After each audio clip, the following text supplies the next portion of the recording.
आज इस कार्यक्रम में हमारे मंत्रालय की ओर से श्री मलगे जी, हमारे सीनियर सांसद डॉक्टर लक्ष्मीकांत वाजपेयी जी, हमारे पार्टी के आप सबके सहयोग से सांसद बने डॉक्टर राजकुमार सांगवान जी, हमारे युवा चंदन चौहान, सीनियर नेता रहे, कई बार सांसद रहे अग्रवाल जी, राजेंद्र अग्रवाल जी, सभी विधायकगण, जिला पंचायत अध्यक्ष भारद्वाज जी एमएलसी हैं, और उपस्थित संगीता जी, विशेष तौर से मैं धन्यवाद देता हूं आपको, आपकी टीम को, कुलपति रहते हुए, क्योंकि नेतृत्व की जिम्मेदारी आपके ऊपर है, बड़ी जिम्मेदारी है। मेरठ एक डिमांडिंग क्षेत्र है और नॉलेज के इकोनॉमी में पूरे कई जिलों को प्रभावित करने वाला ये अकेला विश्वविद्यालय है। चौधरी चरण सिंह जी का नाम इससे जुड़ा हुआ है, तो विशेष जिम्मेदारी आप निभा रही हैं इस संस्था को यहाँ तक लाने के लिए। और मैं आज, क्योंकि 4 विश्वविद्यालय के कुलपति, प्रधानाचार्य, अपने टीचर्स, स्टूडेंट्स हमें ज्वाइन कर रहे हैं, और एक विशेष अभियान जो पहल की गई है नीति आयोग की मदद से, इन 4 विश्वविद्यालयों में इसे स्थापित किया गया। आज उस कार्यक्रम का शुभारंभ है, स्वावलंबनी का विशेष पहल है, और उसके बारे में संदर्भ में जानकारी भी आपको मिली है। मैं पहले अपने तरफ से ये कहूँगा कि आज का कार्यक्रम जो विश्वविद्यालय में हो रहा है, ये इसलिए संभव हो पाया कि देश में एक forward looking progressive national education policy हमें मिली है, और वह पॉलिसी मैंडेट करती है कि भाषा और क्षेत्रीयता से ऊपर उठकर हम नेशनल मिशन को आगे बढ़ाने के लिए नौजवानों को सशक्त करें। जो इंडस्ट्री और एकेडेमिया के बीच कोलैबोरेशन, तालमेल, आदान प्रदान, अनुसंधान होना चाहिए। स्कूली व्यवस्था से लेकर विश्वविद्यालय तक हायर एजुकेशन में कौशल विकास और उद्यमिता की जो संभावनाएं हैं, वे बच्चों के हृदय, मन में, दिल में सीड होनी चाहिए। ये इसलिए संभव है कि हमें एनईपी 2020 मिली, और ये नीति पूरे देश के लिए है, एक राज्य के लिए नहीं है, किसी एक नेता के लिए नहीं है। मैं बहुत अनुभवी और सीनियर हमारे चीफ मिनिस्टर दक्षिण भारत के श्री स्टालिन जी को ये संदेश देना चाहता हूं। यूडी यन बदल नथाई करूबी पगलाई वलरकुम अयुदाम अल्लाह। तमिल भाषा में मैंने शब्द बोले हैं, इतनी सुंदर भाषा है, और इसका यह अर्थ ये निकलता है कि language is a tool for fostering friendship, it's not a weapon for fostering enmity. हमारे आंध्र प्रदेश के बच्चे देख रहे हैं, they should also have a right, if they are Telugu speakers residing in Tamil Nadu, that we must build the capacity in government schools, that a Telugu speaking student and family, if they are shifted there or they are residing in Tamil Nadu, they should have the facility to learn Telugu.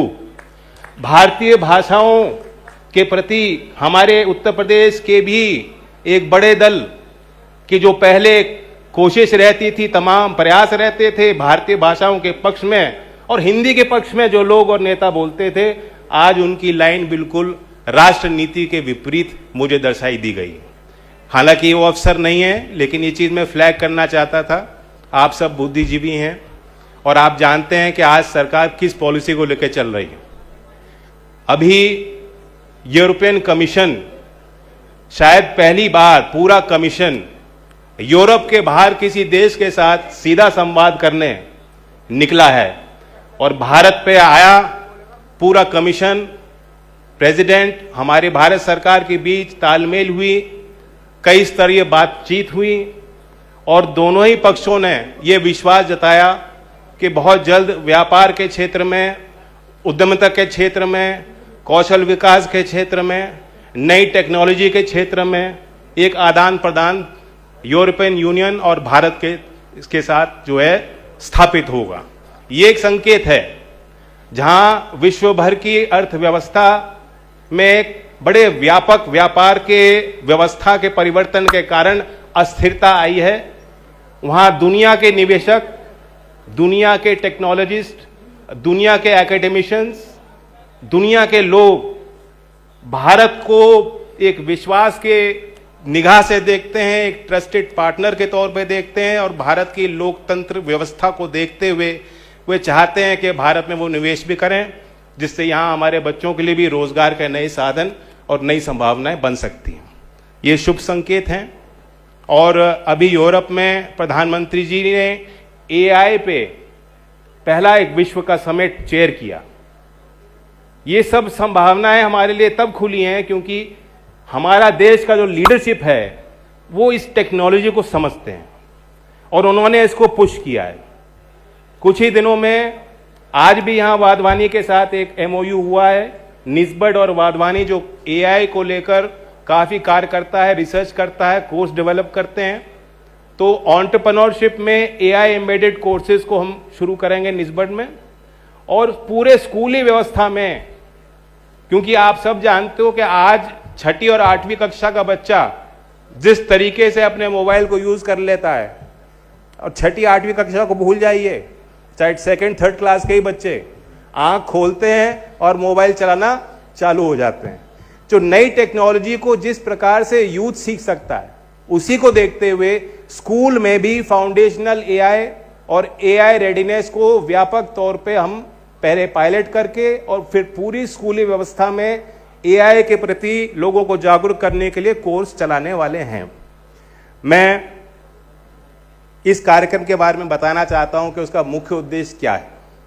पहले हम कहते थे women as beneficiary of scheme, यानी जो लाभार्थी है वो महिला होनी चाहिए। दूसरे देश के अनुपात में अगर आप देखें, स्टेम की शिक्षा में हमारे यहाँ बच्चियां बेहतर प्रदर्शन कर रही हैं और उसमें हर साल आप आंकड़े आते हैं, उसमें हम सुधार कर रहे हैं। लेकिन अभी भी जीडीपी में, आर्थिक गतिविधियों में, राष्ट्र के मुख्य धारा में जो महिलाओं की जो एक 50% से ज्यादा तो होनी चाहिए भागीदारी, वो अभी हम सुनिश्चित नहीं कर पा रहे हैं। अब हमने विमेन एज बेनिफिशरीज की बात से ऊपर उठ के विमेन लेड डेवलपमेंट की बात को आगे बढ़ाना है, और ये कंसेप्चुअलाइजेशन भी प्राइम मिनिस्टर का ही है। सामाजिक क्षेत्र में, राजनीतिक क्षेत्र में, आर्थिक क्षेत्र में, व्यापार के क्षेत्र में, साइंस के क्षेत्र में आज ऐसा कोई काम नहीं है जो हमारी लड़कियां, बेटियां, बहनें नहीं कर सकती।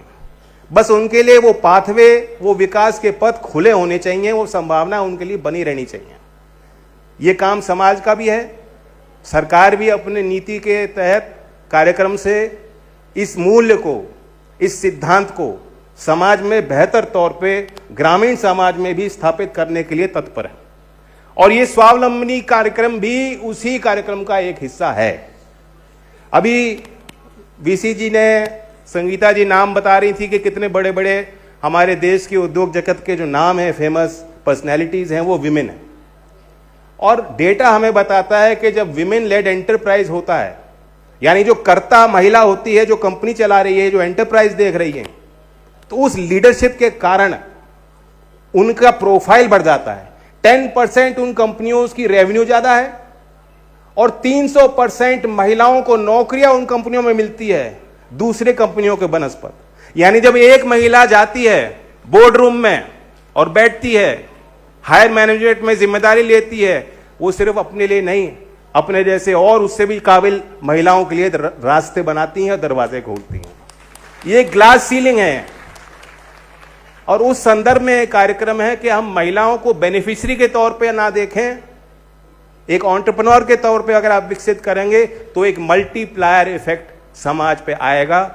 जो बेटी आगे बढ़ेगी वो सिर्फ अपने अपने परिवार के लिए नहीं, समाज के लिए नई संभावनाओं को तलाशेगी और उन्हें संभव बनाएगी। तो इसलिए इस कार्यक्रम को बढ़ावा दिया जा रहा है।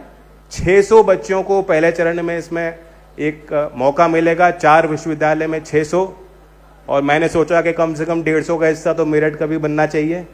तो हमारे मेरठ के सभी जनप्रतिनिधि हैं, विश्वविद्यालय की पूरी टीम है। मैं उम्मीद करता हूं बढ़ चढ़कर बड़े गंभीरता से इस कार्यक्रम को लिया जाएगा। और अभी इस कार्यक्रम के बाद भी मैं एक और बैठक है जहां एनएसडीसी भी कुछ एमओयूज सीसीएस के साथ हम लोग अनाउंस करने वाले हैं। न्यू टेक्नोलॉजी के स्पेस में, एंटरप्रेन्योरशिप के स्पेस में, मेरठ की लोकल स्पोर्ट्स इंडस्ट्री से जुड़े कुछ महिला एंटरप्रेन्योर्स को विकसित करने के लिए कार्यक्रम है। मैं उम्मीद करता हूं कि सभी जनप्रतिनिधि भी उस कार्यक्रम में रहें। मैं फिर से बधाई और शुभकामनाएं आप सबको देता हूं। चारों विश्वविद्यालयों के जो हमारे बच्चे हमारे साथ आए और हमारी स्वावलंबनी, आपने पिंक कलर की टोपी पहनी है। मेरी भी घर में 2 बेटियां हैं, तो pink is also my favourite colour. आगे बढ़िए। Thank you.